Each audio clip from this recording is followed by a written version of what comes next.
Hello, and welcome back to Living a Culture of Life podcast by Human Life International. I'm your host, Colleen, and I'm delighted to have you join us today. On this episode, I'm joined by Dr. Joseph Meaney, Senior Ethicist at the National Catholic Bioethics Center. Dr. Joseph shares his and his wife's story of experiencing infertility, what things were hard, what graces God provided for them, and just really gives an honest look at what it looks like when a couple experiences infertility. He also discusses the ethical guidelines the Catholic Church offers for couples in these situations, what principles to look at when evaluating whether or not a treatment might be ethical or unethical.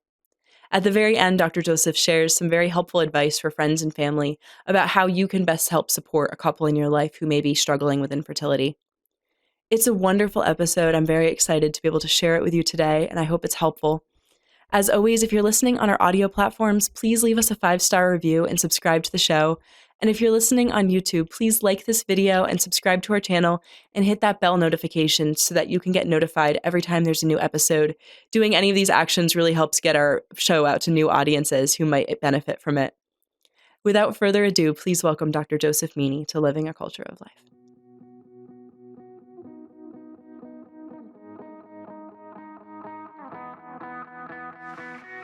Welcome to the podcast, Dr. Joseph.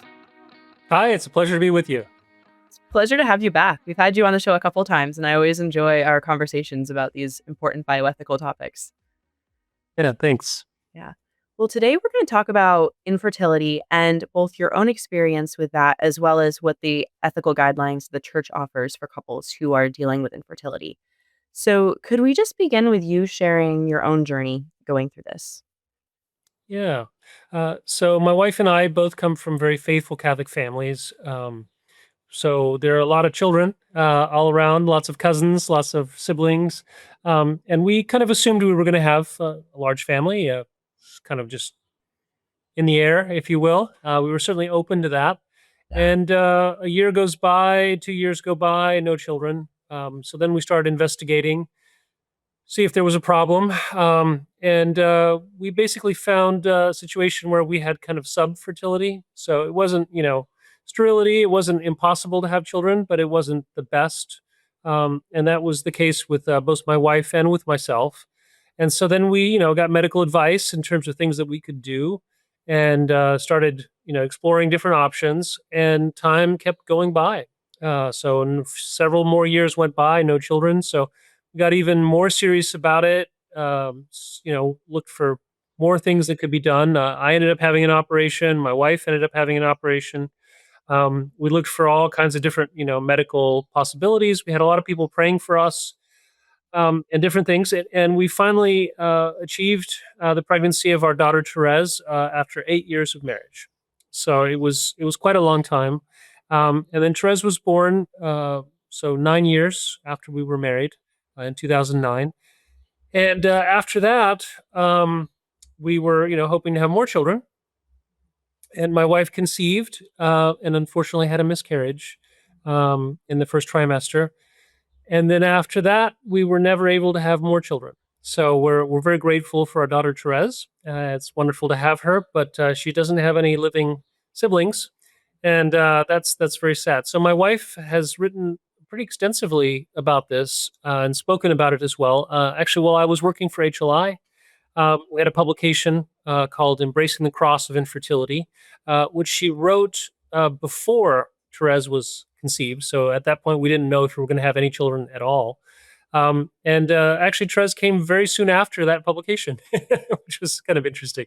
But then she went on to kind of expand on it over the years, and it was translated into French and into Spanish and Hungarian and Croatian and German and published in different places, et cetera. And so she just actually redid it 2 years ago.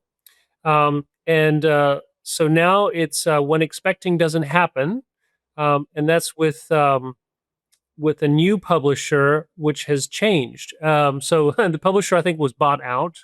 So there's a new publisher for it. But When Expecting Doesn't Happen, Turning Infertility into a Journey of Hope is the name of the book. And you can find it on Amazon, different places. But one of the things that Marie really wanted to do was explore the spiritual aspects of infertility and, the suffering involved, but also the graces that come from offering that suffering, and from God really showing couples the importance of fertility and the value of children.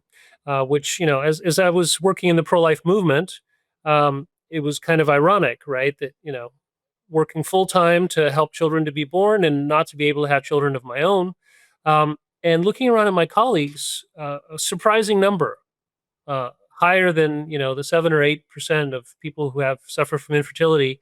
Um, Higher percentage of that in my colleagues at the pro life movement were not having children and having difficulty.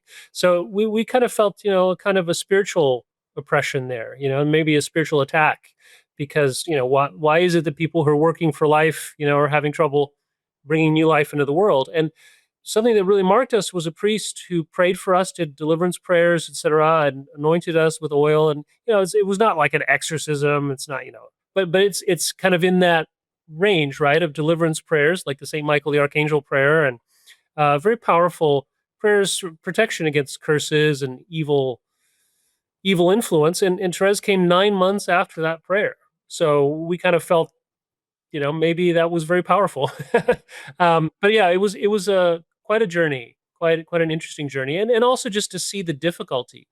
So we had local help in Northern Virginia to help us with the kind of very advanced natural family planning or fertility awareness based methods. So the Marquette method, to really kind of pinpoint the most fertile times but the training for that, Marie had to go to Winchester. So that was like half an hour away. Now you can do it online a lot, but back then it was kind of less common. And then to have my surgery, I ended up going to Philadelphia, and Marie ended up going to the Pope Paul VI Institute in Nebraska. That was quite the journey, right? You had to fly out there, have the surgery, recover in a hotel room, et cetera. It was a lot of work. And then, the insurance was like sort of covering it, not covering it. It was just a lot of hassle and difficulty. So we're very much in favor of the new legislation that's being produced, like the Restore Act, which has become the law in Arkansas, and which other states are picking up on, and which have a very strong, just mandate that people who are suffering from infertility should have the services covered, medical services for infertility covered by their insurance. Um, and so that's a very positive thing, and also there's just been a real blossoming. I'm part of a network of people and organizations that promote restorative reproductive medicine. So RRM, or restorative reproductive medicine, is a very ethical Catholic, well, not necessarily Catholic, right, but Catholic friendly approach to restoring fertility, so that people can conceive naturally, as opposed to the standard modern approach, which is in vitro fertilization, or IVF. Yeah. Now, do you know if that act would also be covering IVF? Are there ethical issues with the act for funding things that could be unethical?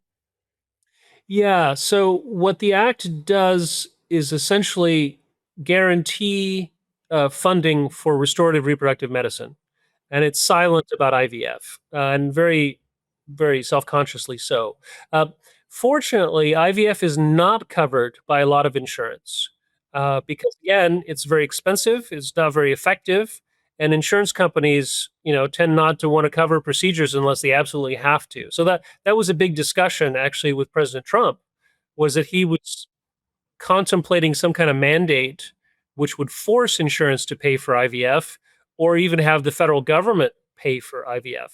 Fortunately, those proposals, although they were in the air, have not been pursued, which is great, right? So at this point, IVF is rarely covered by insurance. And still, it's a multi-billion-dollar industry. So a lot of people are paying a lot of money for IVF, even though it's mostly not covered by insurance. Some insurance plans do cover it, and I think increasingly so, unfortunately. Yeah. It's really interesting that you brought up the spiritual side of struggling with fertility. That was something I hadn't actually super thought of when I was going through preparing for this episode. It was more from like a scientific medical perspective, what things to consider. You mentioned Yeah. that you experienced graces because of this. Are you able to share what those looked like? Yeah. I mean, for one thing, you know, people kind of take fertility for granted in some sense. I think there are rather few couples, unless they really have prior knowledge, as they're preparing for marriage, there seems to be a big focus on, spacing births and, not getting pregnant too quickly and all that kind of thing. Um, and not too many people seem to reflect on the fact that, it's 8, 9, 10% of couples have difficulty having children, and that infertility is on the rise for a whole host of reasons. I mean, one thing is a lot of people are getting married late. Mhm. So, particularly for women, but also for men, your fertility goes down with time. So, before menopause, there's reduced fertility in the woman, and men actually have their sperm counts, et cetera, they go down as well. So it's less dramatic for men. There's not, there's a talk of like a male menopause, but typically men still have some fertility left, Mhm. even late in life. But yeah, so on the spiritual side, I think you learn a lot of abandonment to Mm. God's will, and you learn to depend more on God. To ask for children. There's certainly a lot of biblical stories of infertility, Yeah. and children are very much pointed to as a gift from God. But I think one of the biggest spiritual benefits of infertility is seeing the preciousness of children as a gift from God. So not taking children for granted, and finding that the Lord is incredibly generous in allowing us to care for these, immortal souls, these incredible beings who have an immortal destiny. And, we're very fallible people as parents, and we make mistakes, and yet God trusts us with these children, Yeah. who we help to create. It's procreation, which is very beautiful. So the parents collaborate with God in the creation of a new life. So the parents essentially provide the physical side, and God provides the spiritual, the soul. And so that's a very interesting reflection. The other thing too is my wife used to suffer tremendously on Mother's Day. Mm. So Mother's Day, when you have no children and you're suffering from infertility, can be a very painful experience, and in particular in church, right? So Mhm. Mother's Day Sunday, she would dread, the sermons talking about how being a mother is the best thing ever, and mothers are so wonderful, and it's so wonderful to be a mother, and she's like, oh, I would love to be a mother, and sometimes they would get like kind of very sort of, I don't know, maudlin or full of sappiness, and she felt like, gosh, these guys have no clue, that Mhm. maybe 8% of their congregation out there is suffering from the fact that they're not able to have a child, or not able to have as many children as they want. So that was another thing too, right? The secondary infertility. Yeah. My wife wrote an essay, which is part of her new book, called, "The Mother of Only One." Mm. And the fact that, and we suffered from this sometimes too, is like people would see us with one child, and they assumed that we were living the dream, that you don't want many children. So we Mhm. just had one child by choice, and we would, didn't want two children or whatever. And so, yeah, it's a real suffering to not be able to have as many children as you want, right? To have a physical incapacity. And we even encountered a family in Front Royal, and the mother had, I don't know, 6, 8 children, and then she had to have a hysterectomy, and she was very much suffering from the thought that she would no longer be able to have more children, and she Yeah. wanted to have more than she had, and she wouldn't be able to. And so it's kind of weird, right? Infertility strikes in places where you wouldn't think. You could have a mother with 6 young children around her who's suffering from secondary infertility, and Yeah. nobody would guess that. you know but it's interesting because over time it seems like the priests have become better Mm. about Mother's Day, you're a little bit more sensitive about what they should say, and talking about spiritual motherhood and other ways to be a mother than just having children, etc. And that's been good, a Yeah. positive trend. It also seems like if you're maybe a parish in a very large area, you could have a special, like, devote one homily and just say, "This is the like, we're gonna talk about infertility," or something like that, or, "We're not gonna talk about motherhood at this particular mass, so if you are struggling with infertility and you, like, are avoiding like, you're scared to hear that homily, you can come to this mass and we'll Yeah. talk about something else." Well, my wife was going to participate in a retreat for couples suffering from infertility as a speaker on Mother's Day weekend. And Yeah. it was considered like the best weekend to do those kinds of retreats because it has kind of a twofer, right? Mhm. It's helping them with their infertility and avoiding some of the problems that sometimes occur on Mother's Day weekend. Yeah. So yeah, interesting.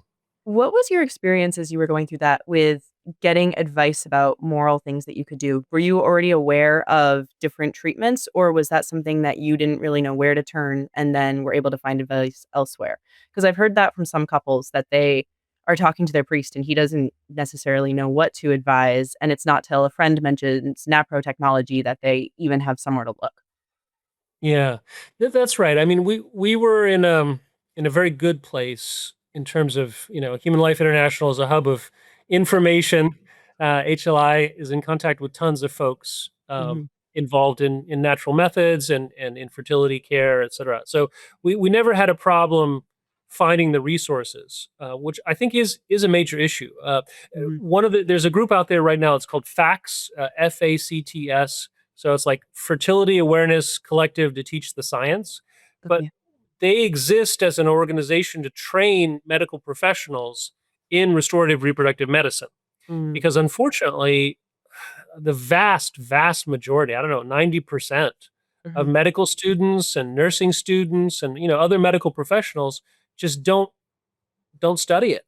It's Yeah. not part of the curriculum. They don't know about it. They go into private practice or they go to work and people come to them with infertility and the only thing that they know about is in vitro fertilization. They really don't realize all the different medical options out there, which are vast and growing.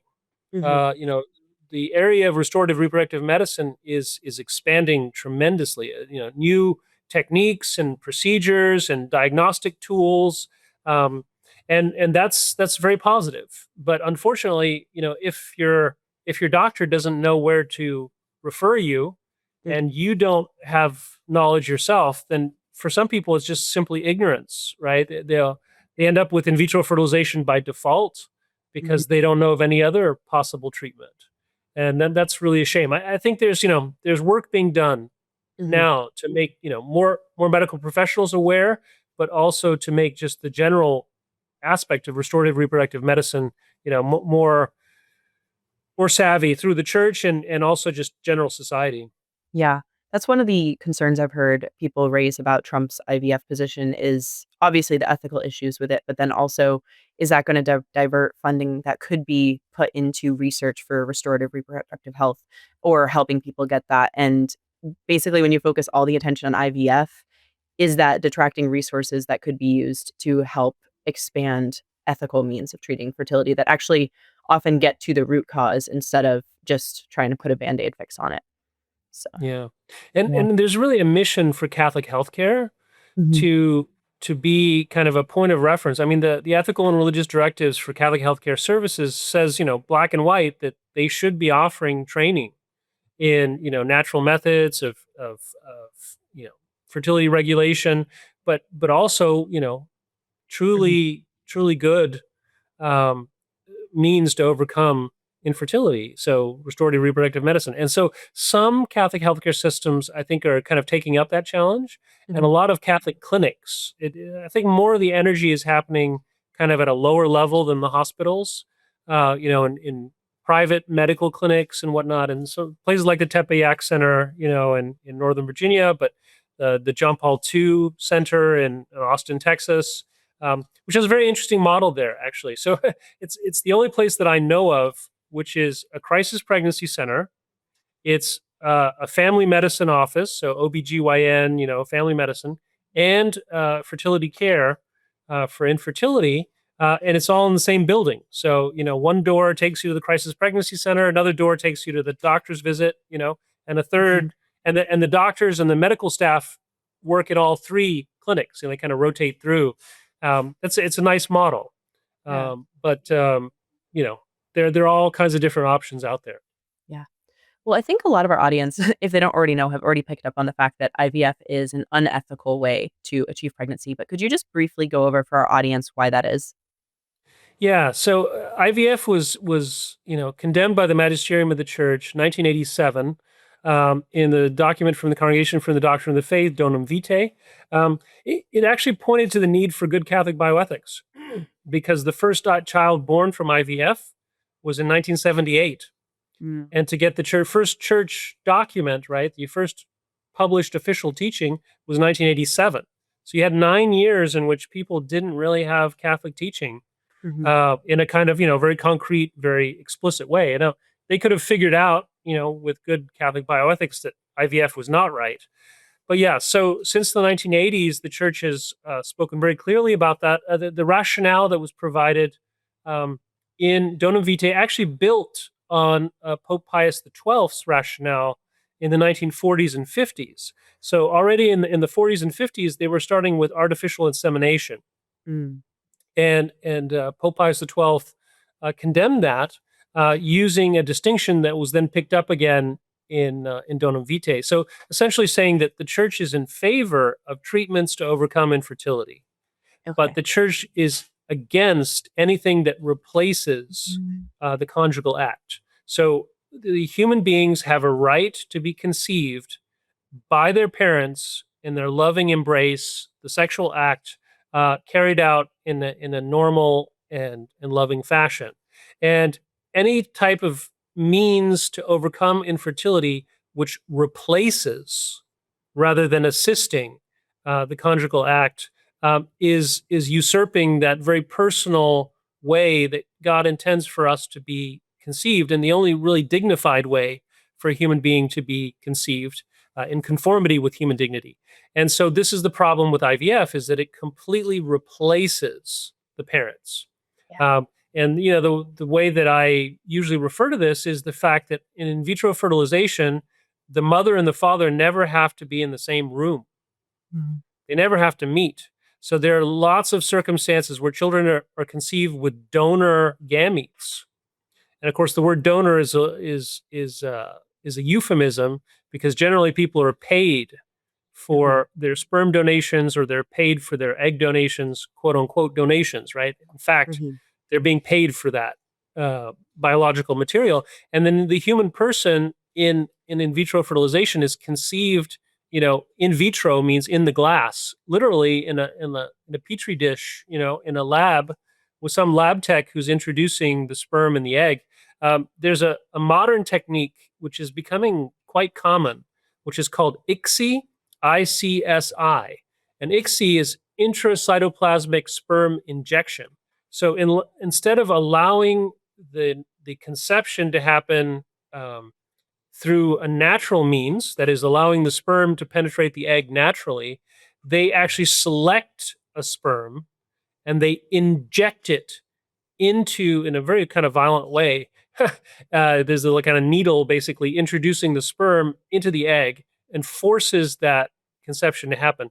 The reason ICSI was developed is that there were so many men whose sperm was like so weak that it was incapable of actually a natural conception. So they would force it to happen by using this very tiny needle and injecting it in.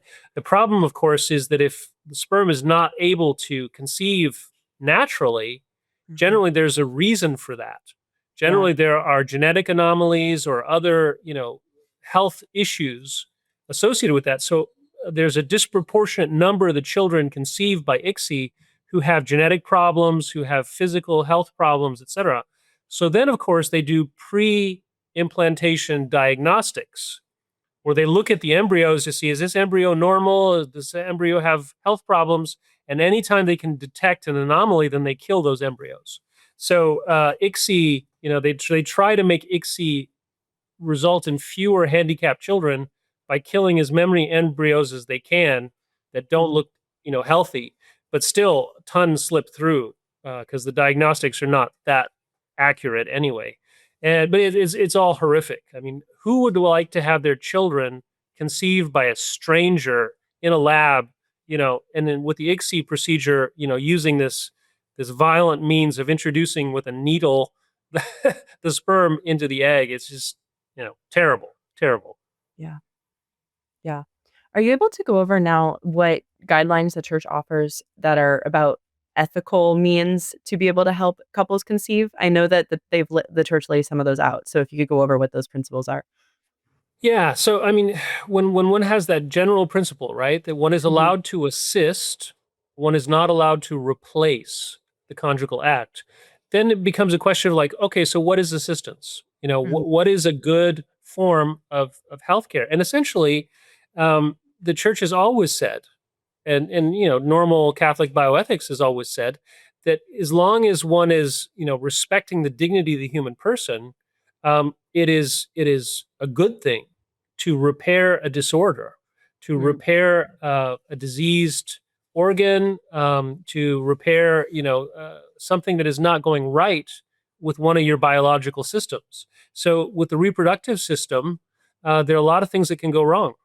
A lot of different elements, and they can be blocked fallopian tubes, which can be unblocked.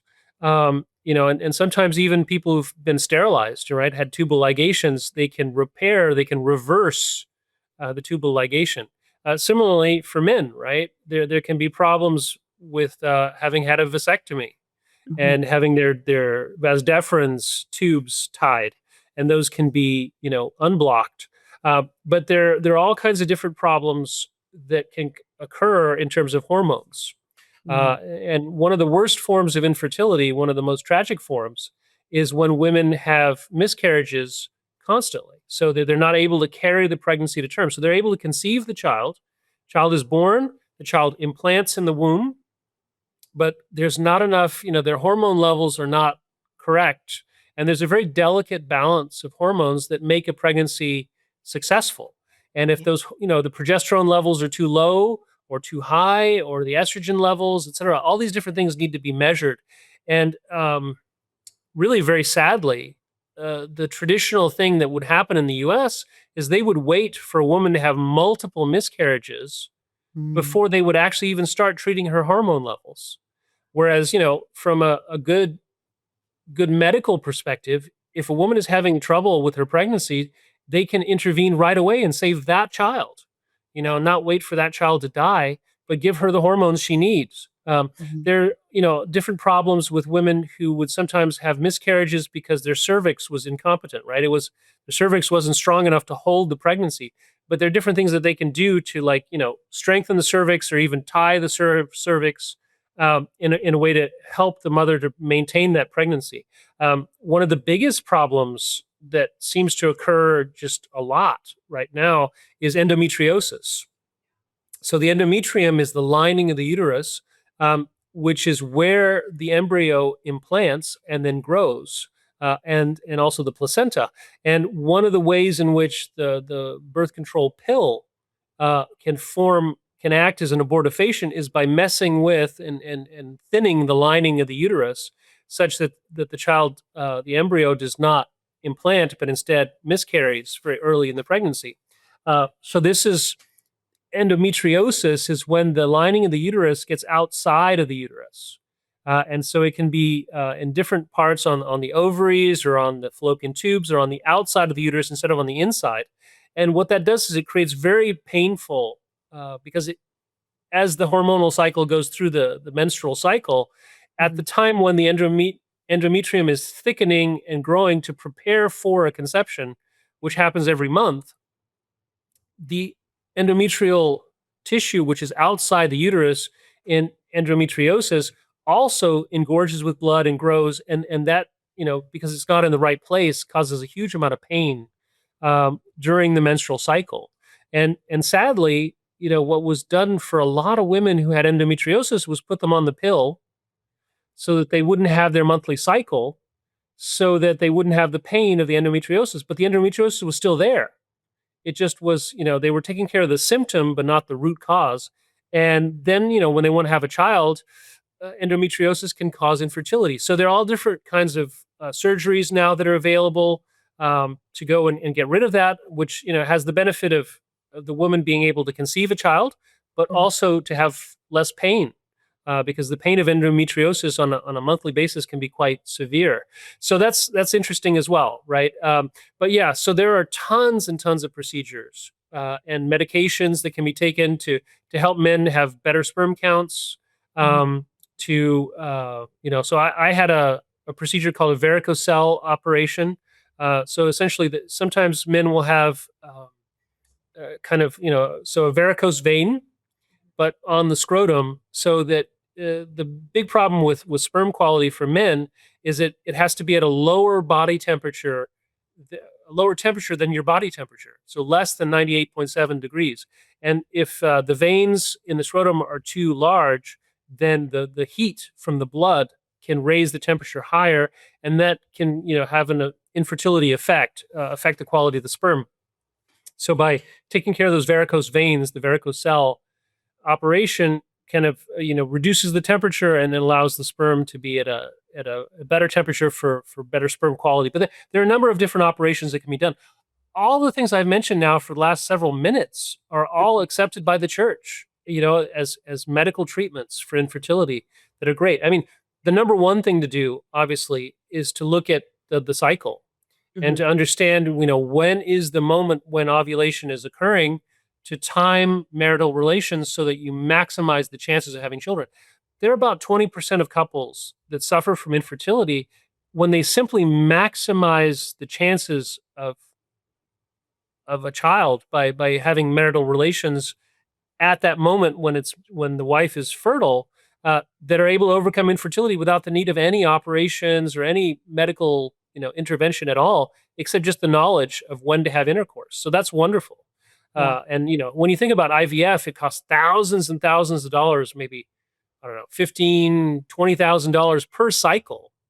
And the pain and suffering involved, right? Because the woman has to take huge amounts of shots and her hormones get turned in all kinds of different directions. And they have to, hyper ovulate her and take out all the eggs, which, again, involves injecting her with a needle, and even the hyperovulation stimulation syndrome because it's not normal to ovulate huge numbers of of eggs. And so the drugs that do that are extraordinarily powerful. And some women actually die from the medication, but frequently there's a lot of pain and suffering involved. All those different things can be overcome sometimes simply by, having intercourse at the right time and just using the natural fertility awareness methods to do that. So that's great. But, there's kind of an ascending level of things. You start off with the simplest procedures, and if that doesn't work, then you kind of keep going until, you can reach something that's effective. But it's, some couples unfortunately do suffer from sterility. They're just not capable of conceiving and bearing a pregnancy to term. And that's very sad. But it ends up being a small percentage. The vast majority of couples suffering from infertility can be helped, which is great. Basically, And the medical science is getting better, yeah. which is wonderful, right? That the success rates are actually increasing. Because they know more and more what to do, and the techniques and interventions are getting more and more scientifically accurate and effective. Yeah. In those cases, would you say that those couples are actually struggling with sub-infertility, and then couples who aren't able to bear children at all would be the ones that would technically be infertile? Yeah, I mean, infertility is generally defined as the inability to have a child within like a 12-month period. And sterility is the inability to have a child, to conceive and bear a child. The thing that's kind of sad is that there's a lot of infertility that's associated with not the impossibility of conceiving a child, but of bearing the child through the full pregnancy. So there's just a lot of people who suffer miscarriages and are not able to conceive their children. They're able to conceive them, but they're not able to bear them all the way. And they can lead to sometimes very dangerous pregnancies as well.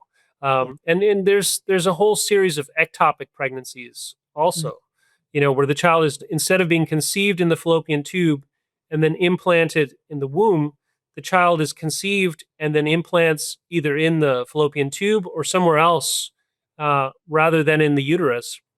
Yeah. And those can be very dangerous pregnancies because typically the child is not able to survive and can, if they grow and burst a fallopian tube or they burst something else, they can cause hemorrhaging and et cetera. And then that can be a very, severe form of infertility, is if couples lose the fallopian tubes because the child was conceived there in an ectopic pregnancy and they had to take out the fallopian tube.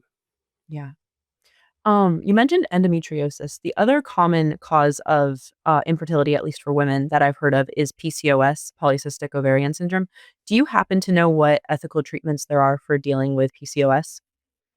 Yeah, so there's definitely some surgery that can be done.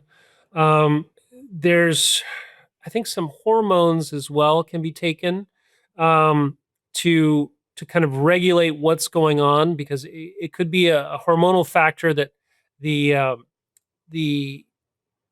egg develops, but then it doesn't develop sufficiently to detach from the ovary, because it basically, the egg starts developing within the ovary and then it moves out of the ovary.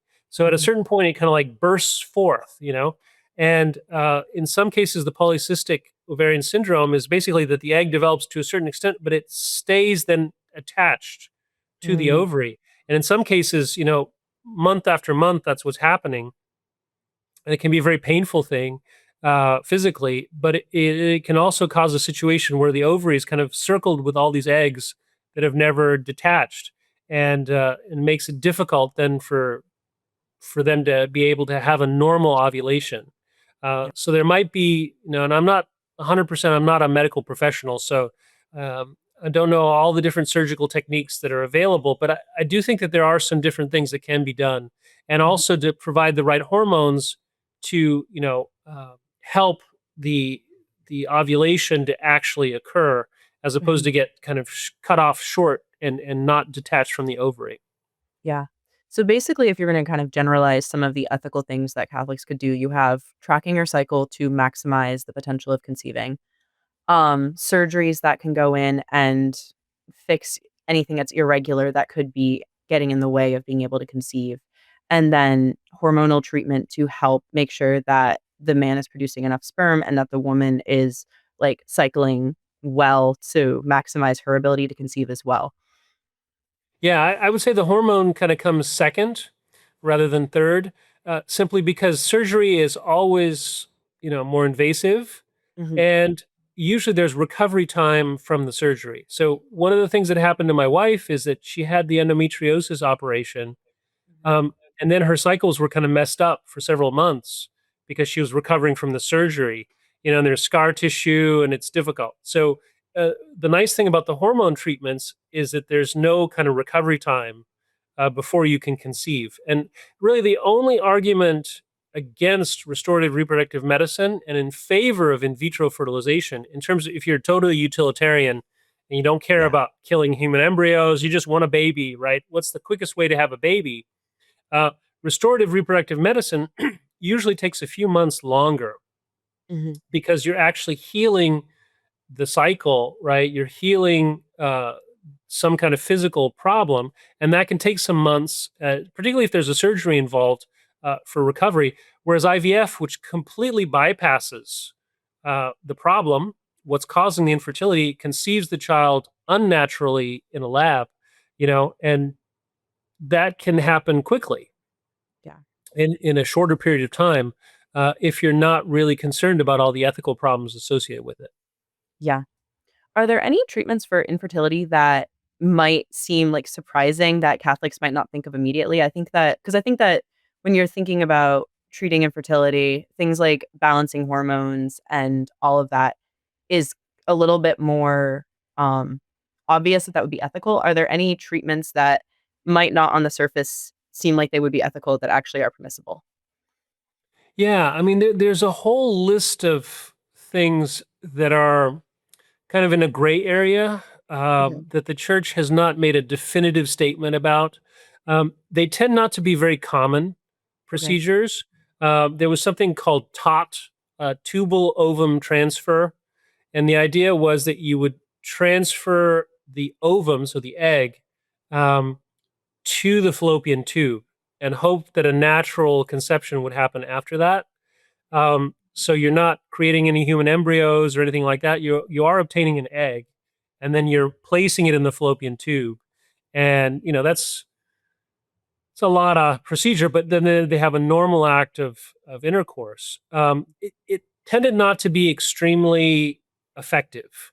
Okay. So people using TOT didn't seem to conceive at much higher rates than others.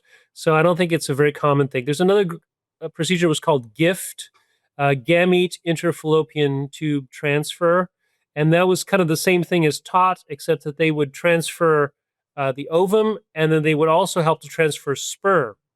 And that was a little bit more complicated because, like, where were you obtaining the sperm, right? So Mhm. if you have a situation where the man is masturbating, that's obviously wrong. Mhm. But if they had a normal, natural act of intercourse, and then some of the sperm was obtained after the act, and then the two were transferred to the ovum and the sperm were transferred to the fallopian tube. Was that a natural thing? Was that a good thing? Ethically, it was kind of in an iffy area. People weren't quite sure. And then there's intrauterine um, fertility, kind of intrauterine artificial insemination. The idea is that you would like push the sperm closer to the cervix Mm. after, so maybe like injecting it further into the cervix um, after a natural act of intercourse. And again, that's been kind of questioned. Is it assisting or replacing the Mhm. conjugal act? In some cases they would actually sort of like wash the sperm, which means that maybe because there are certain circumstances where the wife maybe has some antibodies that attack the sperm and Mm. kill the sperm, and so they can sort of do things to the sperm to make it less susceptible to the antibodies. But again, that involves a lot of manipulation outside of the conjugal act, and so it's kind of hard to see where that's really assisting as opposed to kind of replacing. Yeah. But it hasn't really been dealt with by the magisterium directly. So some people are like, well, it's kind of bioethically debated. I don't think it's appropriate. But yeah, so there are different methods, and techniques over the years that have been put into place or experimented with. Mhm. Yeah. You actually just raised a good point of so if a couple is struggling with infertility and they want to, for instance, like test the man's sperm to see how strong it is or something like that, are there ethical ways to obtain that? Yeah, absolutely. So, what basically bioethicists have come up with as a proper means to obtain semen sample. So obviously, masturbation is not allowed. Mhm. It's a serious sin to do that. So what they would do is that they would have a normal act of marital intercourse, and then the semen would be obtained afterwards um, from a sample. And in some circumstances, what they could also do is they could have a kind of a sheath, right? So essentially, it's like a condom, but it Mhm. has a hole cut in the tip, such that it allows sperm to go forward. So it's not a contracepted act. It's clearly open to life, but it does obtain a sample as well that can be, put into a sample jar and taken in for testing. But those types of interventions, clearly involve a conjugal act Mhm. and do not involve a totally contracepted act. So, from a Catholic perspective, they would be, allowed under the special circumstances that there needs to be a medical examination of the semen to understand if it's the sperm count is good, if there's other issues going on. Mhm. Yeah. Do you happen to know the stats on the cost and effectiveness of restorative reproductive medicine and like NaPro versus IVF and like artificial insemination? Yeah. So generally speaking, restorative reproductive medicine is very inexpensive. Uh, we're talking a few $1,000s, maybe like an average of $6,000, something like that. Mhm. Um, generally speaking, in vitro fertilization costs in the range of like $15,000 to $30,000 per cycle, and it's extremely rare that they manage to obtain a child uh, all the way through birth with one IVF attempt. It's about 30% or so successful. And so usually it's multiple attempts. And so each cycle, again, it costs money. So people could spend, hundreds of thousands of dollars on IVF very easily. And, there's no guarantee of a child. Uh, that will be born. I mean, there will be children conceived, but most of them will die. And will there be a babe in arms? It's actually a very low success rate for IVF. Now, it is true that if one has to have major reproductive surgery for restorative reproductive medicine, then the costs do go up. Mhm. But even so, it generally tends to be less and more effective than IVF. Now, artificial insemination tends to be cheaper Okay. because then there's not a huge amount of medical manipulation that takes place unless they're washing the sperm or they're doing some of that. But Mhm. it tends to be just a few $1,000s as well. So it's kind of on par with most restorative reproductive medicine techniques. Mhm. And then the ethical issues with that is obviously that the child isn't being conceived within a conjugal act. So that would be why artificial insemination is wrong. Yeah, and specifically, the sperm is generally obtained through masturbation. Mm. So conceived in a sinful act, but also the conjugal act is not the center of the child's conception, but Yeah. rather kind of a manipulation of the gametes after the fact, and then trying to conceive again. Usually, it's a third party, right? A technician who's doing the artificial insemination, who's more closely related to the conception than the father is.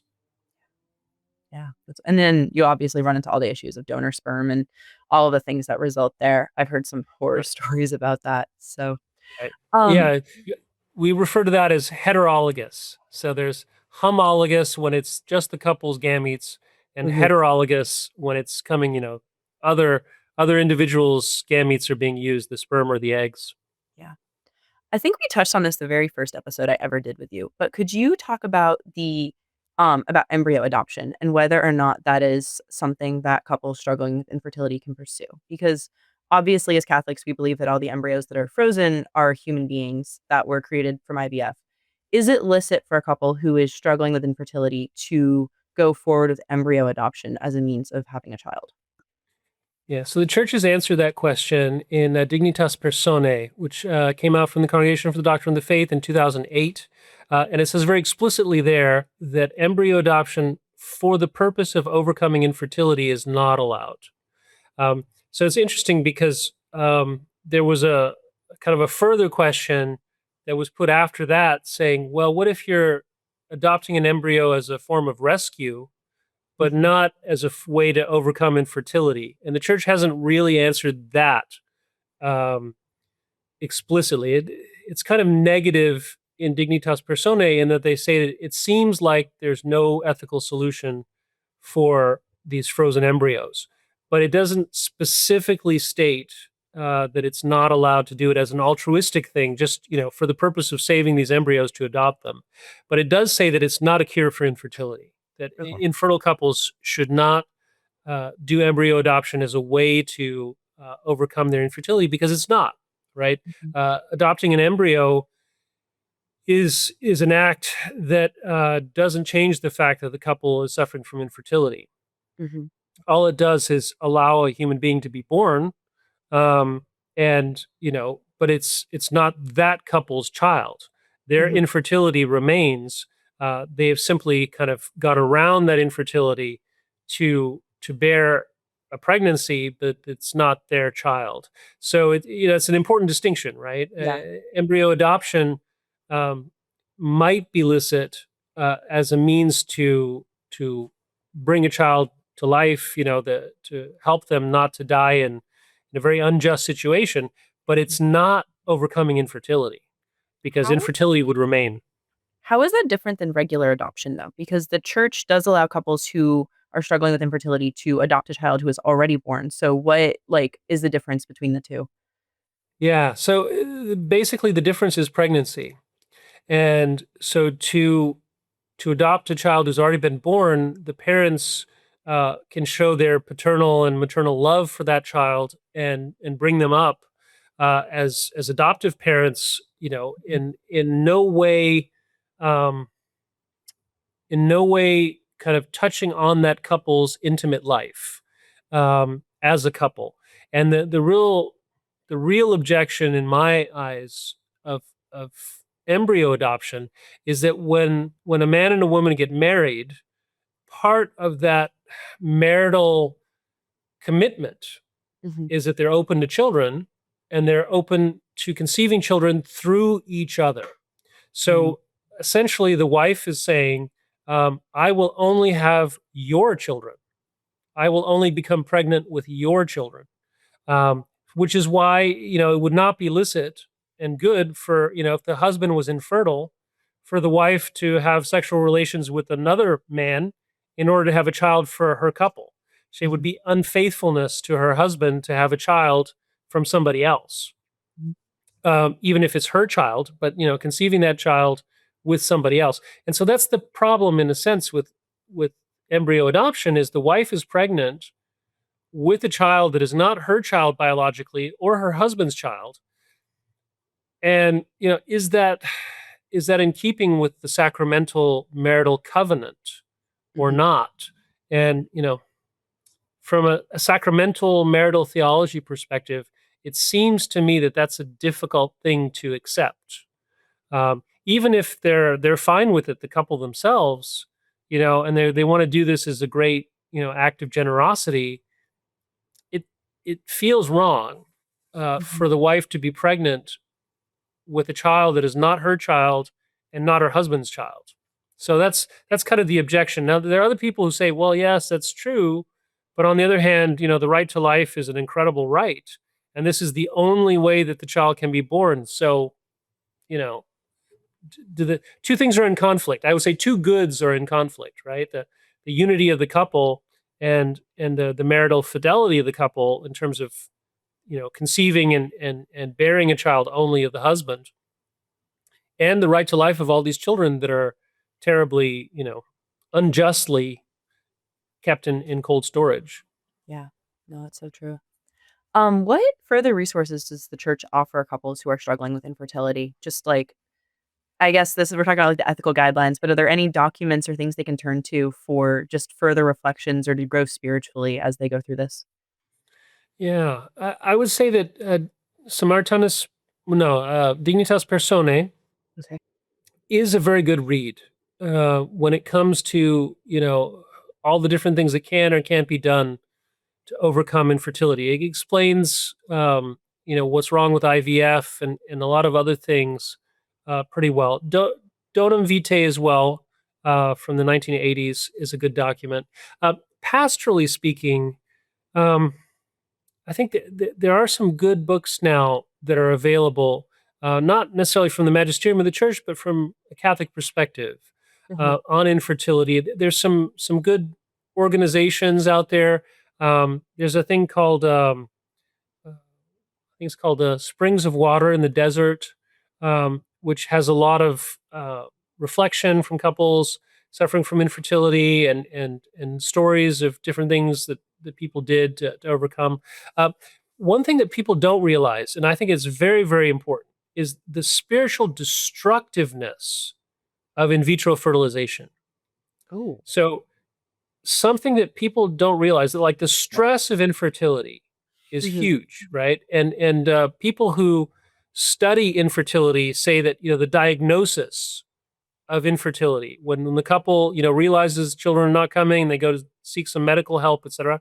When they receive that diagnosis that it looks like you know you're going to have difficulty conceiving children, the receiving that news is causes grief and anxiety and stress, comparable to being told that you have cancer, Oh. right? So you go to the doctor and he tells you, I'm sorry, but you have breast cancer, or I'm sorry, but you have lung cancer, or whatever. And the amount of like, you know, grief and stress that kind of terrible diagnosis gives you is similar to what happens when couples suffer from infertility. So it's a tremendous suffering. Um, and people who conceive through IVF frequently have miscarriages at much higher rates than naturally conceived pregnancies. And miscarriages can be very, very tough emotionally and whatnot. And then these children who are born through IVF, um, somehow that whole procedure, which is very unnatural and which, goes around conjugal love, to conceive children, in kind of a sterile scientific method, all this, it's very common for couples that go through the IVF process to then divorce and break up. So it's just spiritually very punishing, and people don't realize it. I remember reading this one story, and it was the absolute worst disaster you could imagine. So the couple was suffering from infertility. They use IVF. They lose tons of children through the IVF process that all die. Their couple breaks down. The husband leaves the wife, and Mhm. her last cycle of IVF happened just before the divorce. And she finds herself pregnant, but she's a single mother now because her husband left her. And so she has an abortion. And you think about this whole story, right? I mean, it's just one disaster after the next, and it ends up in just a, just a horrible situation. And you're like, how is that even possible? But terrible things like that do happen, sad to say. Yeah. Going along those lines of just how hard the diagnoses of infertility can be, what are some suggestions that you have for friends or family who want to support someone they know who is dealing with this, of how they can help? Yeah, my wife in particular writes about this a lot because there are huge things that can help Mhm. and many more things that can harm. Okay. So people who are suffering from infertility tend to be very sensitive to the Mm. topic, and Yeah. maybe they don't want to talk about it because it's so painful. And one of the things that is really unfortunate is people who suffer from curiosity, and so there's a couple that is not having children, and some stranger or maybe even some family member wants to know why, and they start pestering them with questions like, why aren't you having children, and what's going on, and what's the problem, and it kind of like stirs up a lot of the pain, which is not helpful, because whether the reason or not why this couple is having children doesn't change anything Mhm. for their situation, except that they might suffer from the fact that you're kind of visiting your unhealthy curiosity on them. And then there are a lot of situations, that are, it's not people's fault, right? But it can be very painful. So if a couple is suffering from infertility and their friends are having children, Mm. Yeah. like an invitation to the baptism is just like a reminder that you can have children, and Mhm. they can. And so, I'm not saying don't invite people to baptisms who don't have children, but at the same time, maybe realize why they might not come to the baptism, because it's such a painful thing, And so there are lots of things like that, not to ask questions. Well, one of the things that people sometimes say in a kind of reflexive way without even thinking about it is, why don't you adopt? Mm. And it's true that adopting a child is an absolute option, right? It's a good option. It's a great option. It's also a vocation. Um, you know, some people feel called to adopt children, and other people don't.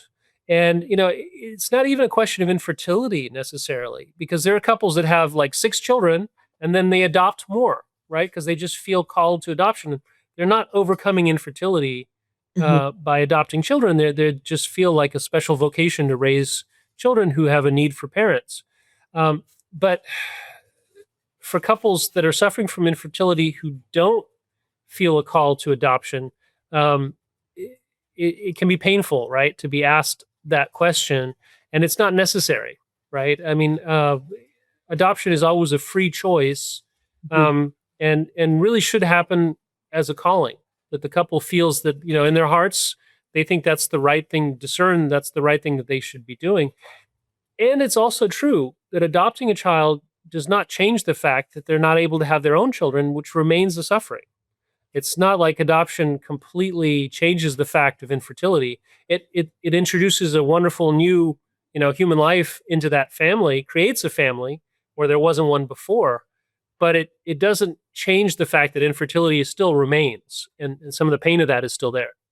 Yeah.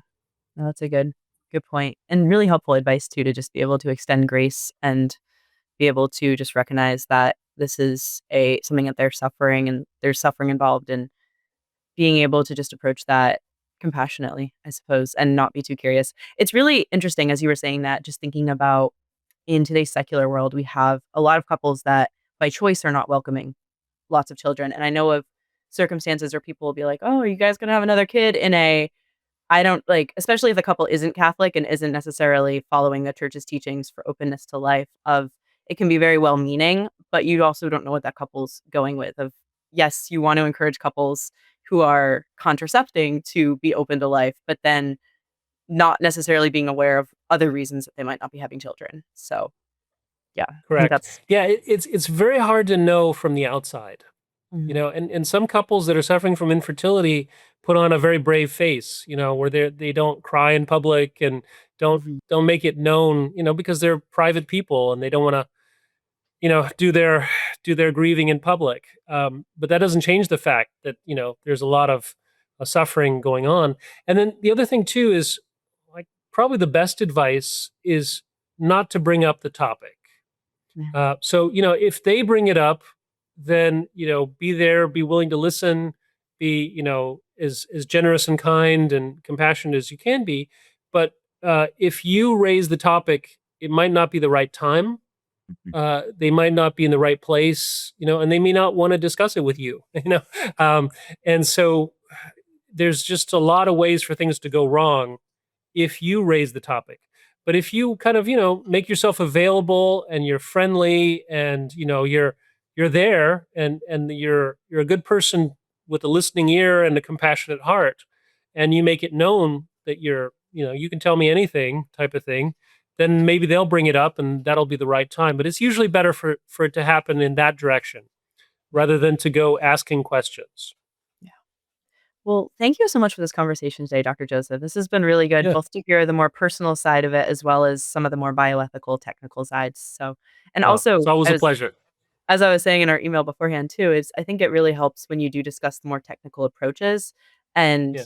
possible ways to treat it, knowing that you're coming from a place of understanding and um, just being able to add that person, like the personal side of it, can help with what you were just saying. If it is a very painful topic, and yeah, so just thank you Yeah. for being able to share from your perspective. So You're very welcome. yes. And to all of our audience, please like and subscribe, share this video, maybe not with someone who's struggling with infertility, but with someone that you think would benefit from it. And as always, keep on living a culture of life. God bless.